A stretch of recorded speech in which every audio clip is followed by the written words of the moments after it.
Hi students, welcome to ACE MSET online classes. ఈ వీడియోలో Titanic ship దగ్గర అసలు ఏం జరుగుతుంది?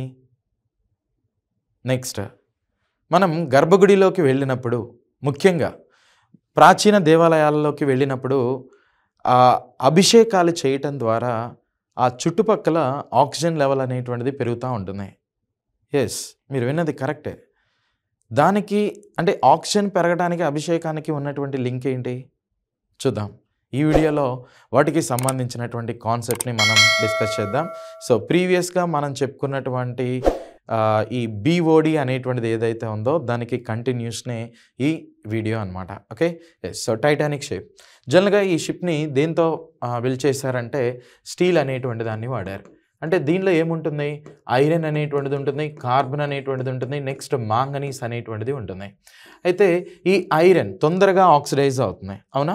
ఐరన్ అనేటువంటిది తొందరగా ఆక్సిడైజ్ అనేది అవుతుంది. ఎలా?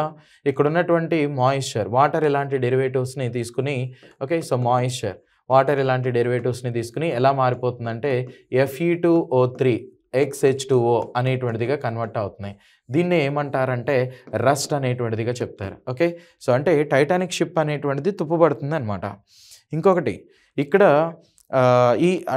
ఎక్కడైతే ఈ షిప్ అనేటువంటిది కనుక్కున్నారో ఆ లొకేషన్లో కొన్ని మైక్రో ఆర్గానిజమ్స్ అనేది, కొన్ని టైప్స్ ఆఫ్ బ్యాక్టీరియా అనేటువంటిది ఏం చేస్తున్నాయి అంటే సన్లైట్ లేకపోయినా బతుకుతున్నాయి.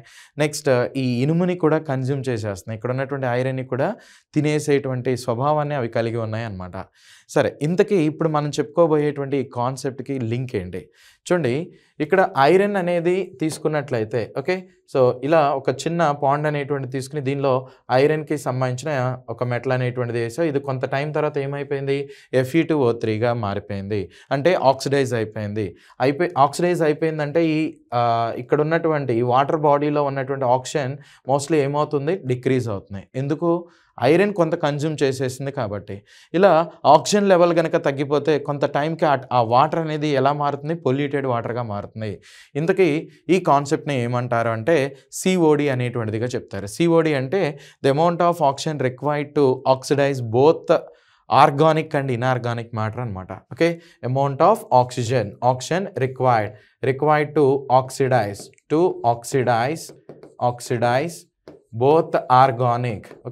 both organic and inorganic matter. Both organic and inorganic matter రెండింటిని కూడా ఆక్సిడైజ్ చేయడానికి కావాల్సిన ఆక్సిజన్ని COD అనేటువంటిదిగా చెప్తారు. సో ఇప్పుడు ఇక్కడ మీరు చూడొచ్చు, ఆర్గానిక్ అంటే కార్బన్ రిలేటెడ్ కాంపౌండ్స్ ఉంటాయి, ఇన్ఆర్గానిక్ అంటే కార్బన్ లేని కాంపౌండ్స్ అనేటువంటిది వీటిలో ఉంటాయి. ఇక్కడ మీరు అబ్జర్వ్ చేసినట్లయితే చూడండి, ఈ టైటానిక్ ఇలాంటి వాటిలో ఇవి ఇన్ఆర్గానిక్ కాంపౌండ్స్గా చెప్తాం. ఓకే, సో అంటే బయలాజికల్ కాంపోనెంట్స్ కాదు ఇవి. మరి ఇక్కడ ఈ మెటల్ అనేది ఆక్సిడైజ్ అవ్వడానికి కొంత ఆక్సిజన్ని కన్జ్యూమ్ చేస్తుంది. అంటే ఆ వాటర్లో నుంచి సో COD అనేటువంటిది పెరిగిందంటే కెమికల్ రియాక్షన్స్ అనేది ఎక్కువగా జరుగుతున్నాయి అని అర్థం. అలా కెమికల్ రియాక్షన్స్ ఎక్కువగా జరిగినాయి అంటే దానిలో ఉన్నటువంటి ఆక్సిజన్ లెవెల్ అనేటువంటిది డిక్రీజ్ అయినట్టు. సో ఎప్పుడైతే ఆక్సిజన్ లెవెల్ డిక్రీజ్ అయిందో ఆ వాటర్ ప్యూరిటీ అనేటువంటిది కూడా మోస్ట్లీ ఏమవుతుంది? ప్యూరిటీ ఆఫ్ వాటర్ అనేటువంటిది కూడా మోస్ట్లీ డిక్రీజెస్ అనేటువంటిదిగా కన్సిడర్ చేస్తాం. అంటే నువ్వు ఏదైనా ఒక వాటర్ బాడీ అనేటువంటి దాన్ని తీసుకున్నప్పుడు దానిలో ఎక్కువగా COD జరుగుతుందా లేదంటే BOD అనేటువంటిది జరుగుతుందా? COD అనేటువంటిది ఎక్కువగా జరుగుతుంది. దేంతో కంపేర్ చేసినప్పుడు? BODతో కంపేర్ చేసినప్పుడు. ఎందుకనంటే COD అంటే amount of oxygen required to oxidise both organic and inorganic.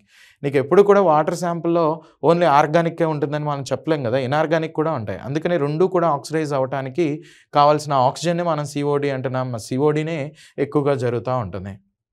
Okay, right. So next one వచ్చేసరికి DO అనమాట, డిజాల్వ్డ్ ఆక్సిజన్ అంటే అర్థం ఏంటి అంటే amount of oxygen present in water అనేటువంటిదిగా చెప్తాం. ఆక్సిజన్ ఇన్ వాటర్లో ఉండేటువంటి ఆక్సిజన్ ఏమంటారో DO అనేటువంటిదిగా చెప్తారు. యాక్చువల్గా సేఫెస్ట్ లెవెల్ అనేటువంటిది ఎంత? What is the safest level of DO in drinking water?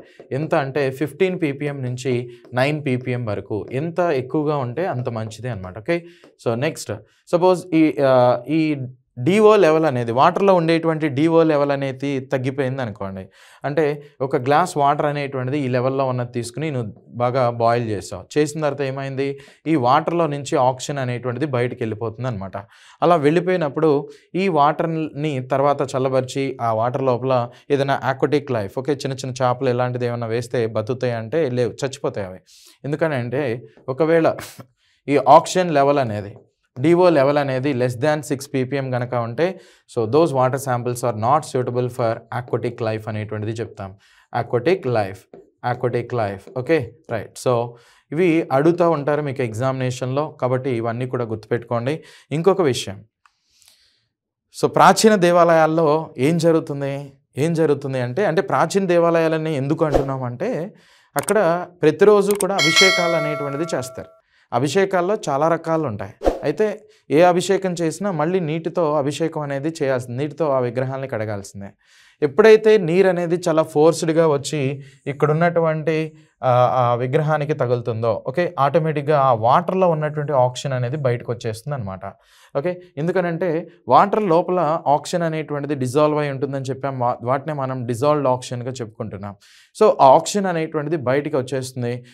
ఎప్పుడు ఫోర్స్డ్‌గా ఇక్కడున్నటువంటి ఐడియల్స్‌తో బంబార్డ్ అనేటువంటిది అయినప్పుడు ఓకే. అందుకనే ఆ చుట్టుపక్కల మనిషి ఎక్కువగా ఒక నలుగురు, ఐదుగురు ఒకేసారి లోపలికి వెళ్ళటానికి కూడా అంత కన్వీనియంట్‌గా ఉండదు. అంత నారోగా ఉంటుంది ఆ ఎంట్రన్స్ అనేది. కానీ అలాంటి చోట కూడా ఆక్సిజన్ అనేది ఎలా ఎక్కువగా ఉంటుంది అంటే ఎక్కడైతే అభిషేకాలు చేస్తూ ఉంటారో అభిషేకాలు చేసినప్పుడు ఆక్సిజన్ అనేటువంటిది బయటకు వస్తుంది. ఆ ఆక్సిజన్ని మనం ఆ చుట్టుపక్కల అబ్జర్వ్ చేయొచ్చు. కావాలంటే మీరు చూడండి గ్రీనరీ ఎక్కువగా ఉన్నటువంటి ప్లేసెస్‌లో నెక్స్ట్ వాటర్ ఫాల్స్ అనేటువంటిది ఉన్నటువంటి ప్లేసెస్‌లో కూడా వాటర్ పైనుంచి చాలా ఫోర్స్డ్‌గా కింద పడుతున్నప్పుడు ఆ సరౌండింగ్స్‌లో కూడా ఈ ఆక్సిజన్ లెవెల్ అనేటువంటిది ఇంక్రీజ్ అవుతూ ఉంటాయి. సో ఇవన్నీ కూడా ఈ డిఓని బేస్ చేసుకునే చెప్తాం. ఆక్సిజన్ ఎలా ఇంక్రీజ్ అయింది? ఎక్కడి నుంచి వచ్చింది? వాటర్‌లో ఉన్నటువంటి ఆక్సిజన్ అనేది బయటకు వచ్చింది అనమాట. సో ఫైనల్‌గా గైస్ సో డిఓ అనేటువంటిది గనక ఇంక్రీజ్ అయింది అంటే అమౌంట్ ఆఫ్ ఆక్సిజన్ అనేటువంటిది ఇంక్రీజ్ అవుతుంది. వాటర్ ప్యూరిటీ అనేటువంటిది కూడా okay. So purity of water అనేటువంటిది కూడా మోస్ట్‌లీ ఇంక్రీజ్ అవుతున్నాయి. మరి సిఓడి అనేటువంటిది తీసుకున్నట్లయితే సిఓడి ఇంక్రీజ్ అయితే amount of oxygen decreases, purity of water అనేటువంటిది మోస్ట్‌లీ డిక్రీజెస్ అంటాం. నెక్స్ట్ అదే బీఓడి అనేటువంటిది తీసుకున్నట్లయితే బీఓడి గనక ఇంక్రీజ్ అయిందంటే అమౌంట్ ఆఫ్ ఆక్సిజన్ అనేది డిక్రీజ్ అవుతున్నాయి, ప్యూరిటీ అనేటువంటిది డిక్రీజ్ అవుతుందని చెప్తాం. ఒక్క డిఓకి మాత్రమే ఆక్సిజన్ అనేటువంటిది ఇంక్రీజ్ అవుతుంది, ప్యూరిటీ కూడా ఇంక్రీజ్ అవుతుంది. సో ఫైనల్‌గా గైస్ ఇలాంటి ఇంట్రెస్టింగ్ కాన్సెప్ట్స్ ఏవైతే ఉన్నాయో మీరు తెలుసుకోవటానికి మీరు చేయవలసిందల్లా మన ఛానల్‌ని సబ్స్క్రైబ్ చేసి బెల్ ఐకాన్ని క్లిక్ చేయండి. సో అప్డేట్స్ అనేటువంటిది ఏవైతే ఉన్నాయో అంటే మన ఈ ఈఏపీ సెట్‌కి సంబంధించినటువంటి ప్రీవియస్ ఇయర్స్ క్వెషన్స్ కావచ్చు, నెక్స్ట్ ఏ ఓరియంటేషన్‌లో అడగటానికి పాసిబిలిటీ ఉన్నాయి. కొన్ని ఇంపార్టెంట్ కాన్సెప్ట్స్‌ని చాలా కష్టంగా ఉన్నటువంటి కాన్సెప్ట్స్ ఏవైతే ఉంటాయో వాటిని సరళతరం చేసి మీ ముందుకి మన ప్లాట్‌ఫామ్ ద్వారా అందించబోతున్నాం. So thank you.